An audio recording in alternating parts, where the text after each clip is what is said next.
I decided to try a different style of video since all of my assistants were busy. I decided to record everything and just speed it up and do some voiceover. Took out the lower control arm and the spring, installing the new adjustable lower control arm. Had to spread out the tabs. They were bent in a little bit from when I torqued the original control arms, so I had to spread them out just to get the spacers in. You can see on the right side, I already did that side there. You can see the arm already there.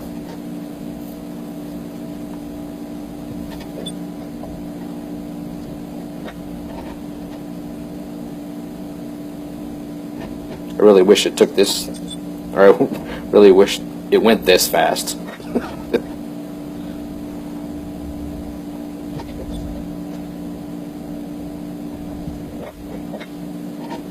At the end, I stopped the video to pound the bolts in the rest of the way and putting the nuts on. Didn't think you wanted to hear that.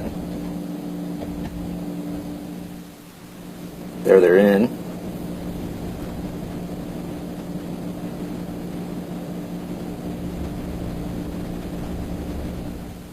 There's both control arms and springs and the mounts for the quad shocks. Here's the rear diff cover that we put on. Use some new gasket maker that was recommended by Ford. I'm not sure if you can see that, but it's red and they call it anaerobic gasket maker. And supposedly this stuff never hardens. That's what it looks like. It's been the first time I've used it. Out for a spirited cruise and no leaks, so we'll just keep an eye on it.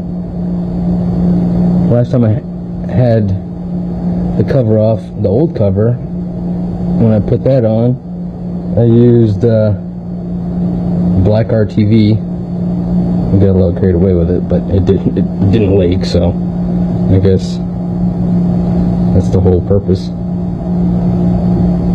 So there you go. That's what it looks like.